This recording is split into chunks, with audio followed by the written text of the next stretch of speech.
ओम शांति ओम शांति।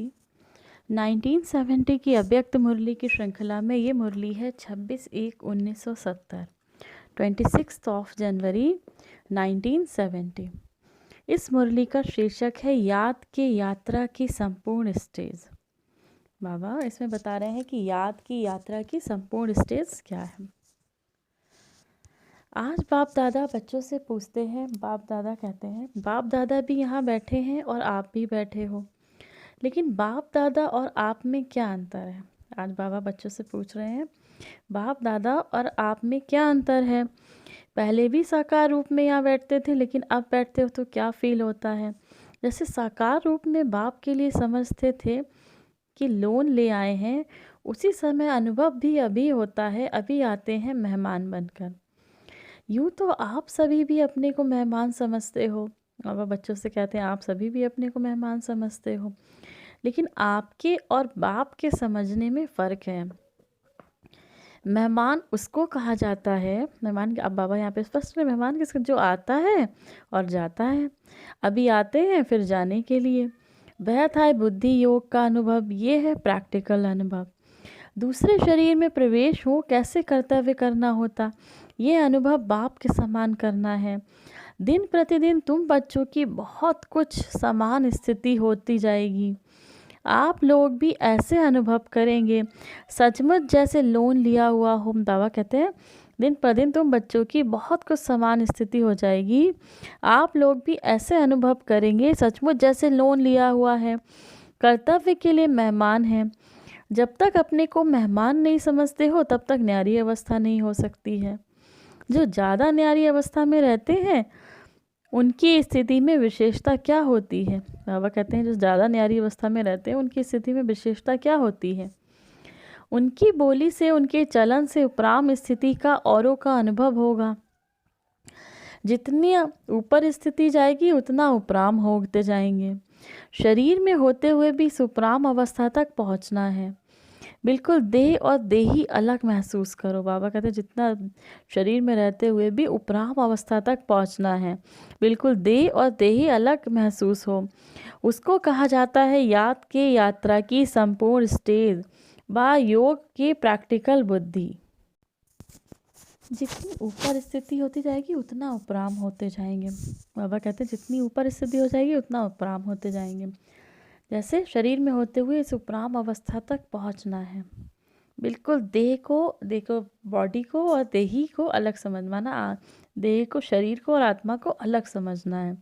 उसको कहा जाता है याद की यात्रा की संपूर्ण स्टेज और योग की प्रैक्टिकल सिद्धि। बात करते करते जैसे न्यारापन खींचे, बात सुनते भी जैसे कि सुनते नहीं, ऐसी वासना औरों को भी आए। ऐसी स्थिति की स्टेज को कर्मातीत अवस्था कहा जाता है। ऐसी स्थिति की स्टेज को कर्मातीत अवस्था कहा जाता है। कर्मातीत अर्थात देह के, बाबा कहते हैं किसको कर्मातीत अवस्था कहा जाता है। कर्मातीत अर्थात देह के बंधन से भी मुक्त, माना देह के बंधन से भी मुक्त। कर्म कर रहे हैं लेकिन उनके कर्मों का खाता नहीं बनेगा, माना कर्म कर रहे हैं लेकिन उनके कर्मों का खाता नहीं बनेगा। जैसे कि न्यारे रहेंगे, कोई अटैचमेंट नहीं होगी। कर्म करने वाला अलग और कर्म अलग, ऐसे अनुभव दिन प्रतिदिन होता जाएगा। इस अवस्था में जास्ती बुद्धि चलाने की भी आवश्यकता नहीं। संकल्प उठा और जो होना है वही होगा।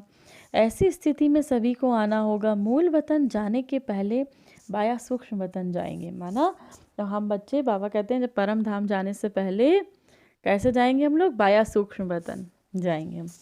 वहाँ सभी को आकर मिलना है, फिर अपने घर चलकर फिर अपने राज्य में आ जाएंगे। जैसे साकार वतन में मेला हुआ वैसे ही सूक्ष्म वतन में होगा।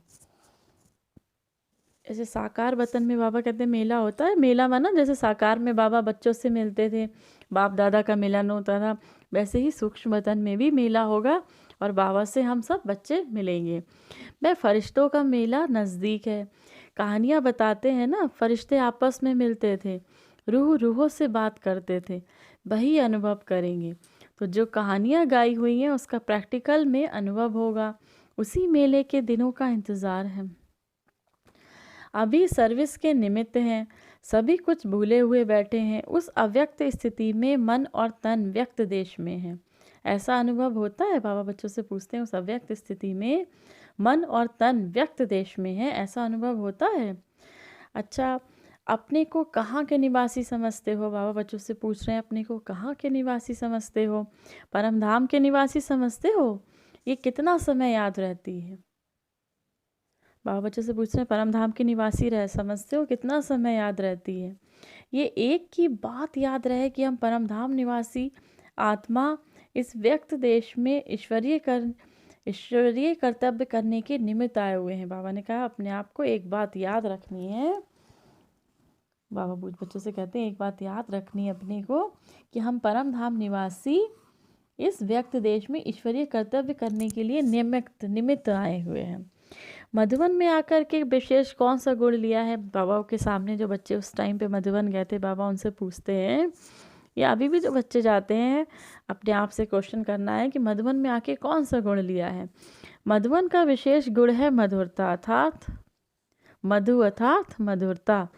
जितना स्नेही होंगे उतना बेहद का वैराग्य होगा। ये है मधुबन का अर्थ। अति स्नेही और इतना ही बेहद की वैराग्य वृत्ति।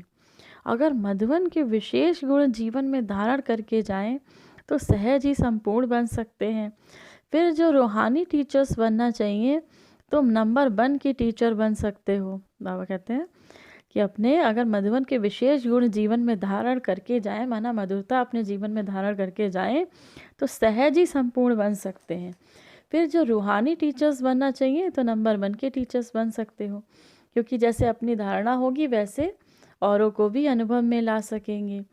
इन दोनों गुणों की अपने में धारणा करनी है।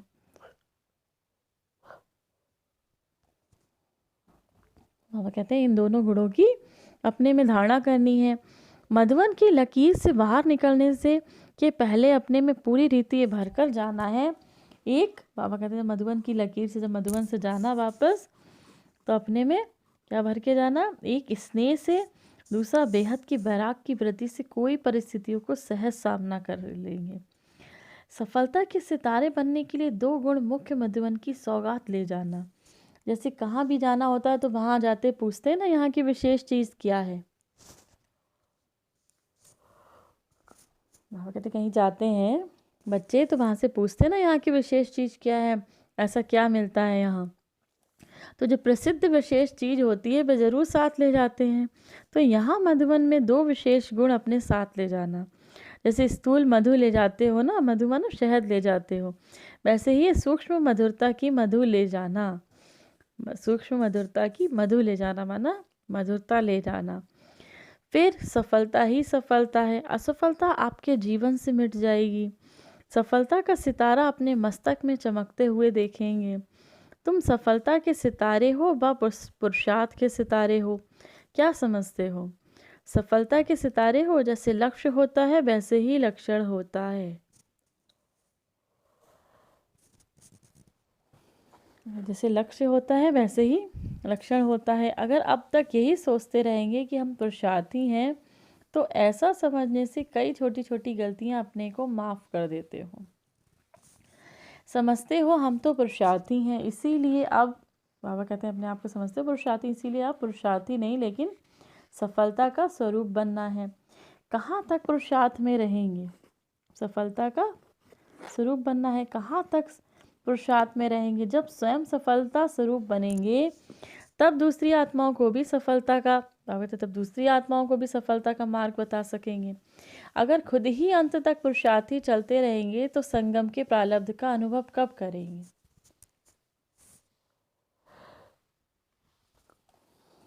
खुद ही अंत तक का पुरुषार्थी चलते रहेंगे तो संगम के प्रारब्ध का अनुभव कब करेंगे? क्या ये जीवन पुरुषार्थी ही रहेगी? इस संगम युग के प्रारब्ध प्रत्यक्ष रूप में नहीं प्राप्त करेंगे। बाबा कहते हैं संगम युग के प्रारब्ध प्रत्यक्ष रूप में नहीं प्राप्त करेंगे।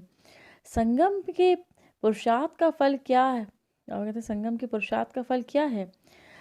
सफलता तो सफलता स्वरूप भी निश्चय करने से सफलता होती रहेगी। जब ये समझेंगे कि मैं ही हूँ, मैं हूँ ही सफलता का सितारा, तो असफलता आ कैसे सकती है?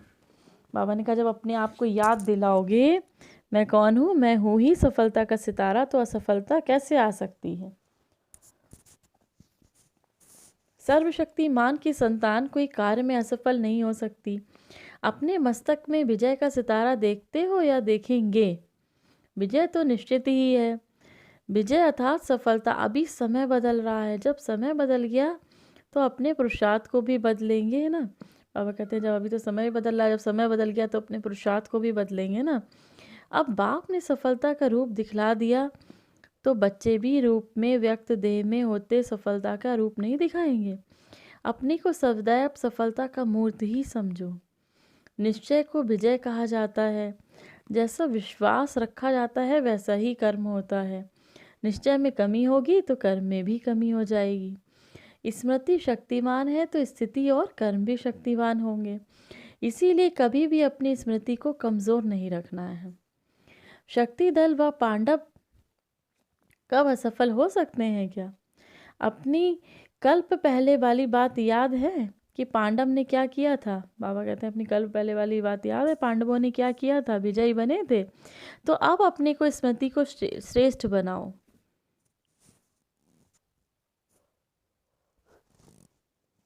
अब संगम पर है विजय का तिलक, फिर इस विजय के तिलक से राज तिलक मिलेगा। इस विजय के तिलक को कोई मिटा नहीं सकते, ऐसा निश्चय है। जो विजयी रत्न है उनकी हर बात में विजय ही विजय है। बाबा कहते हैं जो विजयी रत्न है उनकी हर बात में विजय ही विजय है, उनकी हार हो नहीं सकती। हार तो बहुत जन्म खाते रहे, अब आकर विजयी बनने बाद फिर हार क्यों? विजय हमारी ही है, ऐसा एक बल एक भरोसा हो। अगर कोई इस मार्ग में नहीं चल सकते, बाबा कहते हैं बच्ची यदि ज्ञान में नहीं चलती तो क्या करें? बाबा कहते हैं अगर कोई बच्ची कोई कुमारी है वो ज्ञान में नहीं चलती तो क्या करें? अगर कोई इस मार्ग में नहीं चल सकते तो शादी करनी पड़े। उन्हों की कमज़ोरी भी अपने ऊपर से मिटानी है। साक्षी हो मजबूरी भी करना होता है। तय हुआ फ़र्ज, लगन नहीं है फ़र्ज पालन करते हैं। बाबा कहते हैं साक्षी हो मजबूरी भी करना पड़ता है। कोई कोई बच्चियां ज्ञान में नहीं चल रही हैं, कुमारी माना माताएं ज्ञान में चल रही हैं, लेकिन कुमारियां ज्ञान उनकी बेटी ज्ञान में नहीं चल रही, तो बाबा कहते हैं मजबूरी में उसकी शादी करनी पड़े। तो साक्षी हो मजबूरी भी करना पड़ता है। वह हुआ फ़र्ज, लगन नहीं है फ़र्ज पालन करते हैं। एक होता है लगन से करना, एक होता है निमित्त फ़र्ज निभाना। सभी आत्माओं का एक ही समय ये जन्म सिद्ध अधिकार लेने का पाठ नहीं है। परिचय मिलना तो ज़रूर है, पहचानना भी है, लेकिन कोई का पाठ अभी है कोई का पीछे है। बाबा ने आप क्या बहुत अच्छी स्पष्ट बात की। सभी आत्माओं का एक ही समय ये जन्म सिद्ध अधिकार लेने का पाठ नहीं है। परिचय तो मिलना है सबको। बाबा कहते हैं परिचय तो बाबा को मिलना ज़रूर है, पहचानना भी है, लेकिन कोई का पाठ सतयुग में तो कोई का त्रेता में, कोई का पाठ अभी है तो कोई का पीछे है।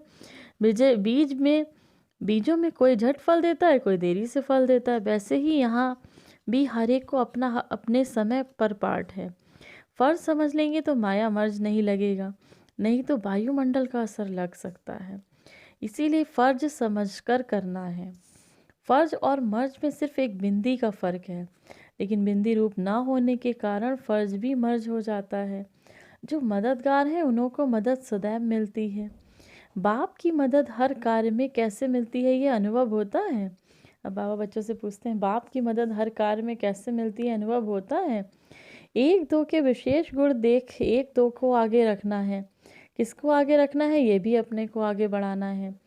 शिव जयंती पर आवाज़ फैलाना सहज होता है। जितनी हिम्मत हो उतना करो, क्योंकि फिर समय ऐसा आना है जो इस सर्विस के मौके भी कम मिलेंगे।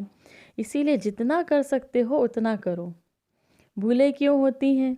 उसकी गहराई में जाना है, अंतर्मुख हो सोचना है ये भूल क्यों हुई। बाबा कहते हैं भूलें क्यों हुई, उसकी गहराई में जाना है और अंतर्मुखी होकर सोचना है ये भूल क्यों हुई। ये तो माया का रूप है, मैं तो रचिता बाप का बच्चा हूँ। अपने साथ एकांत में ऐसे ऐसे बात करो, उभारने की कोशिश करो। कहाँ भी जाना होता है तो अपना यादगार छोड़ना होता है और कुछ ले जाना होता है। तो मधुबन में विशेष कौन सा यादगार छोड़ा? एक एक आत्मा के पास ये ईश्वरीय स्नेह और सहयोग का यादगार छोड़ना है। एक एक आत्मा के पास ईश्वरीय स्नेह और सहयोग का यादगार छोड़ना है। जितना एक दो के स्नेह सहयोगी बनते हैं उतना ही माया के विघ्न मिटाने में सहयोग मिलता है। सहयोग देना अर्थात सहयोग लेना। परिवार में आत्मिक स्नेह देना है और माया पर विजय पाने का सहयोग लेना है। ये लेन देन का हिसाब ठीक रहता है। इस संगम समय पर ही अनेक जन्मों का संबंध जोड़ना है। स्नेह है संबंध जोड़ने का साधन। जैसे कपड़े सिलाई करने का साधन धागा होता है, वैसे ही भविष्य संबंध जोड़ने का साधन है स्नेह रूपी धागा। जैसे कपड़े तो बाबा कहते हैं ना, जैसे कपड़े सिलाई करने का साधन धागा होता है, वैसे ही भविष्य संबंध जोड़ने का साधन है स्नेह रूपी धागा। जैसे यहाँ जोड़ेंगे वैसे ही वहाँ जुटा हुआ मिलेगा। जोड़ने का समय और स्थान ये है। ईश्वरीय स्नेह भी तब जोड़ सकता है जब अनेक के साथ स्नेह समाप्त हो जाता है। तो अब अनेक स्नेह समाप्त कर एक से स्नेह जोड़ना है। वे अनेक स्नेह भी परेशान करने वाले हैं और यह एक स्नेह सदैव के लिए परिपक्व बनाने वाला है। बाबा कहते हैं जो अनेक स्नेह भी परेशान करने वाले, माना जितने लोगों से प्रेम होता है, जितने लोगों से स्नेह होता है, वो सब कैसे रिश्ते नाते हैं दुनिया के, सब परेशान करने वाले हैं, सब दुख देने वाले हैं। और एक ये स्नेह सदैव के लिए परिपक्व, एक ये ऐसा स्नेह है, ऐसा प्यार है बाबा से जो सदैव के लिए परिपक्व माना मैच्योर बनाने वाला है। अनेक तरफ से तोड़ना और एक तरफ जोड़ना है। बिना तोड़े कभी जुट नहीं सकता। अभी कमी को भी भर सकते हो, बाबा कहते हैं अभी कमी को भी भर सकते हो, फिर भरने का समय खत्म हो जाएगा। ऐसा समझकर कदम को आगे बढ़ाना है। सभी तीव्र पुरुषार्थी हो या तीव्र, बाबा के सभी तीव्र पुरुषार्थी हो व पुरुषार्थी हो। अब बाबा बच्चों से पूछना, सभी तीव्र पुरुषार्थी हो या साधारण पुरुषार्थी हो। तीव्र पुरुषार्थी के मन के संकल्प में कभी हार हो नहीं सकती। ऐसी स्थिति बनानी है जो संकल्प में भी माया से हार ना हो, इसको कहा जाता है तीव्र पुरुषार्थी। वे शुद्ध संकल्पों में पहले से ही मन को बिजी रखेंगे और संकल्प नहीं आएंगे। बाबा कहते हैं संकल्प से भी माया से हार ना खाए, उसको क्या कहते हैं? तीव्र पुरुषार्थी। कहते हैं तीव्र पुरुषार्थी। तो तीव्र पुरुषार्थी कैसे होते हैं? वो शुद्ध संकल्पों से पहले से ही मन को बिजी रखेंगे और संकल्प आएंगे नहीं। पूरा भरा हुआ होगा तो एक बूंद भी जास्ती पड़ नहीं सकेगी, नहीं तो बह जाएगा। तो यह संकल्प मन में रहे जो व्यर्थ संकल्प आने का स्थान ही ना हो। इतना अपने को बिजी रखो। मन को बिजी रखने के तरीके जो मिलते हैं वह आप पूरे प्रयोग में नहीं लाते हो, इसीलिए व्यर्थ संकल्प आ जाते हैं। बाबा कहते हैं मन के जो बिजी रखने के, हम लोगों को जो हमें मन को बिजी रखने के लिए बाबा कहते हैं जो तरीके मिलते हैं उसको पूरी तरह से नहीं लाते हो। कभी योग करना, कभी बीच बीच में योग करना, कभी कभी बीच में बाबा के अच्छे अच्छे गीत सुनना, बीच बीच में हमें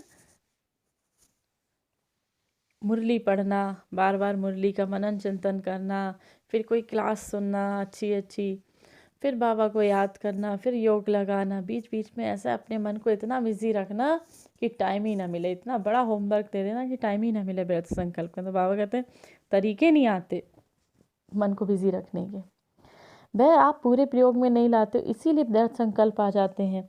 एक तरफ बिजी रखने से दूसरी तरफ स्वयं छूट जाता है। मंथन करने के लिए बहुत खजाना है, इसमें मन को बिजी रखना है। समय की रफ्तार तेज़ है बा आप लोगों की पुरुषार्थ की रफ्तार तेज़ है। बाबा कहते हैं समय की रफ्तार तेज़ है या आप लोगों के पुरुषार्थ की रफ्तार तेज़ है। अगर समय तेज़ चल रहा है, पुरुषार्थ ढीला है, तो उसकी रिजल्ट क्या होगी? समय आगे निकल जाएगा, पुरुषार्थ ही रह जाएंगे। समय की गाड़ी छूट जाएगी, सवार होने वाले रह जाएंगे। समय ही कौन सी तेज देखते हो? बाबा तो समय कौन सा तेज देखते हो? समय में बीती को सो बीती करने की तेज़ है। वही बात को समय फिर कब रिपीट करता है। तो पुरुषार्थ में जो भी कमियां हैं उसमें बीती को बीती समझ आगे हर सेकंड में उन्नति को लाते जाओ, तो समय के समान तेज चल सकते हो। समय तो रचना है ना, रचना में ये गुण है तो रचयिता में भी होना चाहिए। ड्रामा क्रिएशन है तो क्रिएटर के बच्चे आप हो ना, तो क्रिएटर के बच्चे क्रिएशन से ढीले क्यों? बाबा कहते हैं ड्रामा क्रिएशन है तो क्रिएटर के बच्चे आप हो ना। ड्रामा क्या है? क्रिएशन है, क्रिएट करने वाला मना। और क्रिएटर कौन है? मना उत्पत्ति करने वाला कौन है? बाबा कहते हैं हमारा शिव। बात तो क्रिएटर के बच्चे आप हो ना, तो क्रिएटर के बच्चे क्रिएशन से ढीले क्यों? इसीलिए सिर्फ एक बात ध्यान है, जैसे ड्रामा में हर सेकेंड अथवा जो बात बीती जिस रूप से बीत गई फिर रिपीट नहीं होगी, फिर रिपीट होगी 5000 वर्ष के बाद। वैसे ही कमज़ोरियों को बार बार क्यों रिपीट करते हो? अगर ये कमज़ोरियाँ रिपीट ना होने पाएँ तो फिर पुरुषार्थ तेज हो जाएगा। अब कमज़ोरी समेटी जाती है, तब कमज़ोरी की जगह शक्ति भर जाती है। अगर कमज़ोरियाँ रिपीट होती रहती हैं तो शक्ति नहीं भरती है। इसीलिए जो बीता सो बीता। कमज़ोरी की बात, बीती हुई बातें फिर संकल्प में भी नहीं आनी चाहिए। अगर संकल्प चलते हैं तो वाणी और कर्म में आ जाते हैं। संकल्प में ही ख़त्म कर देंगे तो वाणी कर्म में आएंगे नहीं। अब बाबा कहते हैं कोई कमज़ोरी की बात है तो सबसे पहले कहाँ से स्टार्ट होती? संकल्प आता है, मन में विचार आता है। तो अगर संकल्प को ही ख़त्म कर देंगे तो फिर ना वाणी में आएगी ना ही कर्म में आएगी। फिर मन, वाणी, कर्म तीनों शक्तिशाली हो जाएंगे। बुरी चीज़ को सदैव फौरन फेंका जाता है, अच्छी चीज़ को प्रयोग किया जाता है। तो बुरी बातों को ऐसे फेंको जैसे बुरी चीज़ को फेंका जाता है। फिर समय पुरुषार्थ से तेज नहीं आ जाएगा। समय का इंतज़ार आप करेंगे तो हम तैयार बैठे हैं, समय आए तो हम जाएं, ऐसी स्थिति हो जाएगी। अगर अपनी तैयारी नहीं होती तो फिर सोचा जाता है कि समय थोड़ा हमारे लिए रुक जाए। बांधेली का योग तेज होता है। बाबा कहते हैं बांधेलियाँ होती है ना, उनका योग तेज होता है, क्योंकि जिस बात से कोई रोकते हैं तो बुद्धि जरूर उस तरफ लगी रहती है। घर बैठे भी चरित्रों का अनुभव करते हैं, लेकिन ऐसी लगन चाहिए। जब ऐसी लगन अवस्था होगी तो फिर बंधन कट जाएंगे। एक ही याद अनेक बंधन को तोड़ने वाली है। एक की याद माना शिव बाबा की याद, बाबा की याद अनेक बंधनों को तोड़ने वाली है। एक से जोड़ना माना अनेक से तोड़ना है। एक बाप के सिवाय दूसरा ना कोई। जब ऐसी अवस्था हो जाएगी फिर ये बंधन आदि सब खत्म हो जाएंगे। जितना अटूट स्नेह होगा उतना अटूट सहयोग मिलेगा। जितना अटूट स्नेह होगा बाबा से उतना अटूट सहयोग मिलेगा। सहयोग नहीं मिलता, इसका कारण स्नेह में कमी है। अटूट स्नेह रख अटूट सहयोग को प्राप्त करना है। कल्प पहले का अपना अधिकार लेने लिए फिर से पहुंच गए हो, ऐसा समझते हो? वह स्मृति आती है हम ही कल्प पहले थे, अभी भी फिर से हम निमित्त बनेंगे। जिसको ये नशा रहता है उनके चेहरे में खुशी और ज्योति रूप में देखने में आता है।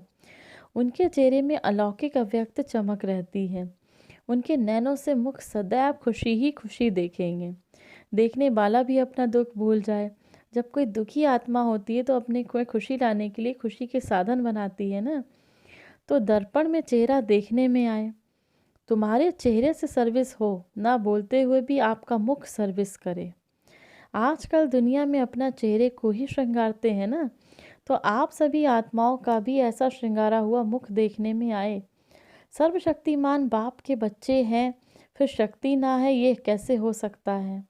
जरूर बुद्धि की तार में कमी है। तार को जोड़ने के लिए जो युक्तियाँ मिलती हैं उसका अभ्यास में जाओ। बाबा कहते हैं बुद्धि की तार में कमी है, तो तार को जोड़ने, कनेक्शन में कमी है बाबा कहते हैं ना। तो तार को जोड़ने के लिए जो युक्तियाँ मिलती हैं उसके अभ्यास में जाओ। तोड़ने बगैर जोड़ लेते हैं तो फिर जुड़ता नहीं है। होता क्या है, बाहर से तो बुद्धि टूटती नहीं है, और जोड़ना चाहते हैं बाबा से तो फिर कनेक्शन जुड़ता है, फिर नहीं जुड़ता है। थोड़े समय के लिए जुड़ता है फिर टूट जाता है। इसीलिए अनेक तरफ से तोड़कर एक तरफ जोड़ना है। इसके लिए संग भी चाहिए, अटेंशन भी चाहिए हर कदम पर। बाबा कहते हैं इसके लिए संग भी चाहिए, अटेंशन भी चाहिए हर कदम पर, हर संकल्प पर अटेंशन। संकल्प जो उठता है चेक करो ये हमारा संकल्प यथार्थ है। बाबा कहते हैं जो भी संकल्प उठ रहा है मन में चेक करो ये हमारा संकल्प सफल है कि नहीं है। इतना अटेंशन जब संकल्प पे हो तब वाणी भी ठीक और कर्म भी ठीक रहेंगे।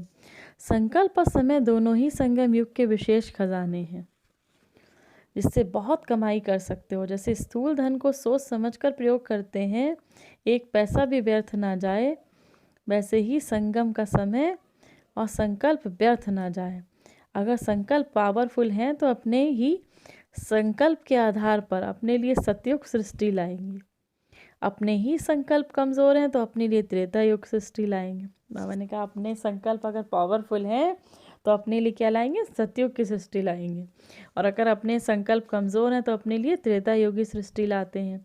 ये खजाना सारे कल्प में फिर नहीं मिलेगा।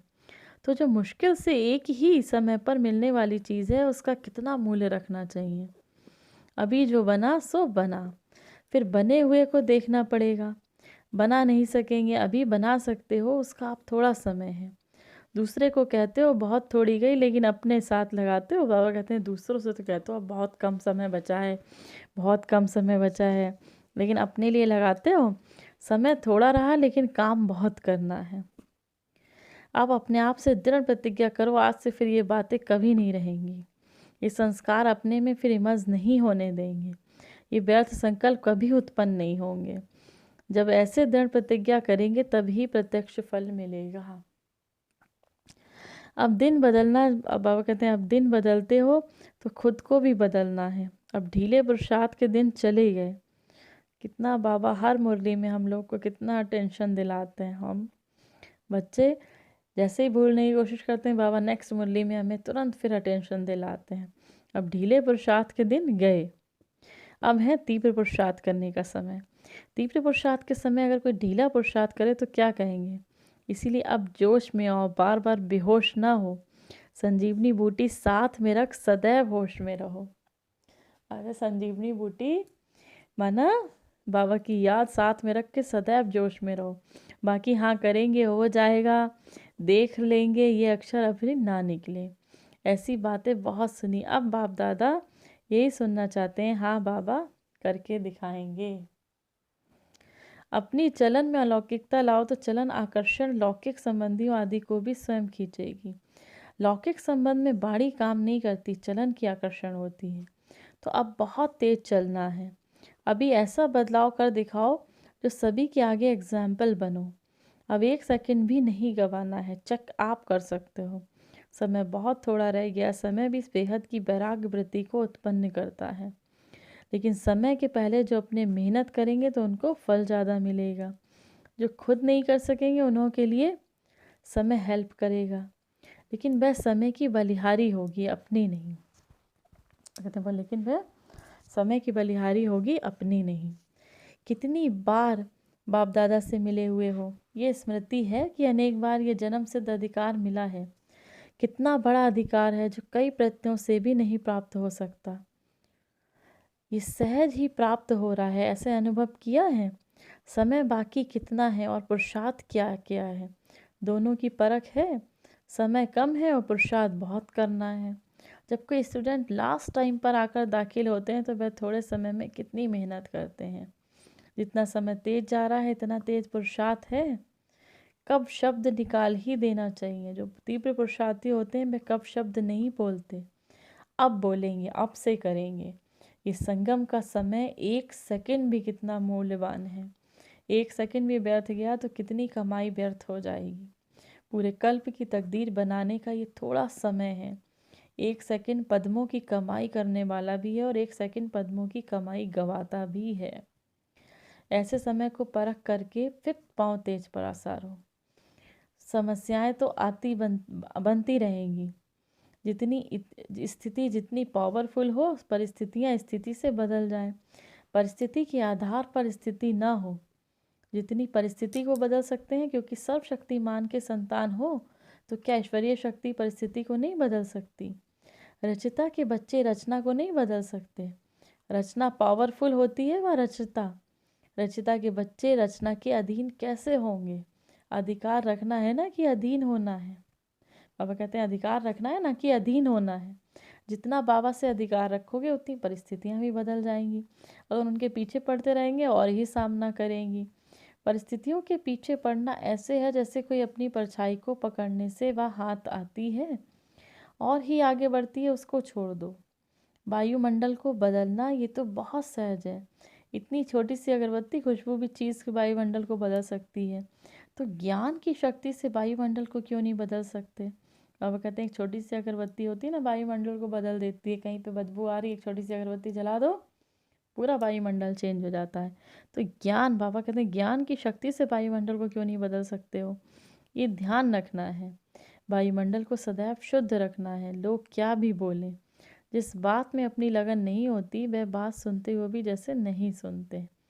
तन भल बहाओ लेकिन मन नहीं। ऐसे तो कई बार होता है, मन कोई और तरफ होता है, वहाँ बैठे भी जैसे नहीं बैठते, तन से साथ देना पड़ता है। बाबा कहते हैं कहीं पर ऐसा होता है ना, बैठे यहाँ पर हैं, ध्यान कहीं और चल रहा है, लेकिन मन से नहीं। उसके लिए सिर्फ अटेंशन देना है। जब तक हिम्मत ना रख, पाँव नहीं रखा तो ऊंची मंजिल लगेगी। बाबा जब तक हिम्मत ना रख के पाँव नहीं रखा तब तक ऊंची मंजिल कहाँ लगेगी। अगर पाँव रखेंगे फिर लिफ्ट की तरह झट पहुंच जाएंगे। तो हिम्मत रखो, चढ़ाई भी लिफ्ट बन जाएगी। हिम्मत का पाँव रखो, कर सकते हो। सिर्फ लोक लाज का त्याग और हिम्मत की धारणा चाहिए। बाबा बच्चों को जोश दिला रहे हैं, नशा चढ़ा रहे हैं, तुम कर सकते हो, लेकिन क्या करना है, सिर्फ लोक लाज की तुम्हें लोक लाज आ जाती है, उसका त्याग करना है और हिम्मत की धारणा चाहिए। एक दो का सहयोग भी बड़ी लिफ्ट है। परिस्थितियाँ तो आएंगी, लेकिन अपनी स्थिति पावरफुल होनी चाहिए। फिर जैसा समय वैसा तरीका भी टच होगा। अगर समय प्रमाण युक्ति नहीं आती तो समझना चाहिए योग बल नहीं है। योग युक्त हैं तो मदद भी ज़रूर मिलती है। जो यथार्थ पुरुषार्थी हैं उनके पुरुषार्थ में इतनी पावर रहती है, ज़्यादा सोचना भी नहीं चाहिए। अनेक तरफ लगाव है, फिर माया की अग्नि भी लग जाती है, परंतु लगाव नहीं होना चाहिए। फ़र्ज तो निभा से लौकिक संबंधियों से लगाव, बाबा कहते नहीं होना चाहिए। चारों तरफ लगाव, फ़र्ज तो निभाना है लेकिन उसमें लगाव ना हो। अपना फ़र्ज निभाओ लेकिन लगाव ना हो। ऐसा पावरफुल रहना है जो औरों के आगे एग्जाम्पल हो। जो एग्जाम्पल बनते हैं वे एग्जामिन में पास होते हैं। एग्जामिन देने के लिए एग्जाम्पल बन दिखाओ, जो सभी देखें कि कैसे नवीनता में आ गए हैं। ऐसा सर्विसेबल बनना है जो आपको देख औरों को प्रेरणा मिले। पहले जो शक्तियाँ निकली उन्होंने तो इतना शक्तियों को निकाला। आप शक्तियाँ फिर सृष्टि को बदलो, इतना आगे जाना है। गीत भी है ना, हम शक्तियाँ दुनिया को बदल कर दिखाएंगे, सृष्टि को तो कौन बदलेंगे। जो पहले खुद बदलेंगे, बाबा कहते हैं जो खुद बदलेंगे। शक्तियों की सवारी शेर पर दिखाते हैं ना, कौन सा शेर, ये माया जो शेरनी रूप करके सामने आती है, उनको अपने अधीन कर सवारी बनाना था, तो उनकी शक्ति को ख़त्म करना। ऐसी शक्तियाँ जिनकी शेर पर सवारी दिखाते हैं, वही तुम हो। आज बाबा बच्चों से शक्तियों का कितना अच्छा एग्जाम्पल दे के समझा रहे हैं। ये कौन सी सवारी शेर की करते हैं, वह माया जो शेरनी रूप में सामने आती हो, जो बहुत विकराल रूप में सामने आती हो, उसको अपनी अधीन कर सवारी बनाना था, तो उनकी शक्ति को ख़त्म करना। ऐसी शक्तियाँ जिनकी शेर पर सवारी दिखाते हैं, वही तुम हो ना। वह सभी का ही चित्र है। ऐसी शेरनी शक्तियाँ कभी माया से घबराती नहीं, लेकिन माया उनसे घबराती है। ऐसे मायाजीत बने हो ना। शक्ति बगैर बंधन नहीं टूटेंगे। याद की शक्ति है, एक बाप दूसरा न कोई। ऐसे सौभाग्य कोटों में कोई को मिलता है। इतना पद्मा पदम भाग्यशाली अपने को समझते हो। शक्ति दल बहुत कमाल कर सकता है। जो हड्डी सेवा करने वाले होते हैं उनको बाप भी मदद करता है। जो स्नेही है उनको बाप भी स्नेही रहता है। बाप की ही वही बच्चे सामने रहते हैं, भले कोई कितना भी दूर हो, लेकिन बाप दादा के दिल के नज़दीक है। सभी से अच्छी सौगात है अपने इस चेहरे को सदैव हर्षित बनाना। कभी भी कोई परेशानी की रेखा ना हो। जैसे संपूर्ण चंद्रमा कितना सुंदर लगता है, वैसे अपना चेहरा सदैव हंसता हुआ रहे। चेहरा ऐसे चमकता हुआ रहे और भी आपके चेहरे में अपना रूप देख सकें। चेहरा दर्पण बन जाए। अनेक आत्माओं को अपना मुखड़ा दिखलाना है। अभी पद्मा पदम भाग्यशाली बनना है, महादानी बनना है। रहम दिल बाप के बच्चे सर्व आत्माओं पर रहम करना है। इस रहम की भावना से कैसे भी आत्माएं बदल सकती हैं। सारे दिन में ये चेक करो कि कितने रहम दिल बने हैं। बाबा कहते हैं रहम की भावनाओं से कैसी भी आत्माएं बदल सकती हैं। सारा दिन में बस इतना चेक करो कि कितने रहम दिल बने, कितनी आत्माओं पर रहम करना है। इस रहम की भावना से कैसे भी आत्माएं बदल सकती हैं। सारे दिन में चेक करो कितने रहम दिल बने, कितनी आत्माओं पर रहम किया। दूसरों को सुख देने में अपने में सुख भरता है। देना अर्थात लेना। दूसरों को सुख देने से खुद भी सुख स्वरूप बनेंगे, कोई विघ्न नहीं आएंगे। दान करने से शक्ति मिलती है। अंधों को आंखें देना कितना महान कार्य है। आप सभी का यही कार्य है, अज्ञानी अंधों को ज्ञान नेत्र देना। अर्थात अपनी अवस्था सदैव अचल हो, तुम बच्चों की स्थिति का यही अचल घर यादगार है। जैसे बाप दादा एक रस रहते हैं, वैसे बच्चों को भी एक रस रहना है। जब एक के रस में रहेंगे तो एक रस अवस्था में रहेंगे। जब एक के रस में रहेंगे, जब एक की याद में रहेंगे, जब एक शिव बाबा, मेरा तो बस एक बाबा दूसरा ना कोई, इस रस में रहेंगे, इस अवस्था में रहेंगे तो एक रस अवस्था होगी। अच्छा, ये थी हमारे मीठे मीठे प्यारे प्यारे बाबा की बहुत सुंदर मुरली, जिसमें बाबा हमें बताते हैं याद की यात्रा की संपूर्ण स्टेज कौन सी है। बाबा बच्चों को बहुत सुंदर सुंदर बार बार नशा चढ़ाते हैं, बार बार अलर्ट करते हैं हम सब बच्चों को कि अब समय बहुत कम रह गया, अब तीव्र पुरुषार्थ करना है। तीव्र पुरुषार्थ माना एक एक संकल्प पर ध्यान देना है। क्या सोच रहे हो, कैसे सोच रहे हो। बाबा कहते हैं अगर संकल्प ही चेंज कर लेंगे, माना संकल्प शुद्ध होगा तो वाणी और कर्म अपने आप ही अच्छे हो जाएंगे। तो सबसे पहले अटेंशन किस पे देना है, अपने संकल्पों पे देना है। बाबा कहते हैं कि ऐसी बात करते करते जैसे अपने आप की स्थिति ऐसे बना लेनी है जैसे शरीर में होते हुए भी उपराम, बात करते हुए भी ऐसा लगे ऐसी वासना औरों को भी आए, ऐसी स्थिति हो कर्मातीत, बाबा कहते हैं कर्मातीत अवस्था हो जाए। ऐसी स्थिति की स्टेज ही कर्मातीत अवस्था हो जाए, जैसे बात कर सुनते हुए भी सुनते नहीं, कर्म करते हुए भी करते नहीं। कर्मातीत अर्थात देह के बंधन से भी मुक्त। तो जब देह के बंधन से भी मुक्त होके काम करेंगे तो उनको कर्मों का खाता बनेगा नहीं, जैसे कि न्यारे रहेंगे। बाबा बच्चों से कहते हैं मधुबन जाना है तो फिर कौन सा गुण धारण करके आना है, मधुरता का। जितना जितना स्नेह होगा उतना, जितना जितना ब्राह्मण परिवार से स्नेह, जितना जितना आपके अंदर स्नेह होगा, जितना जितना मधुरता होगी, उतना ही सफलता सभी बच्चों को मिलती जाएगी।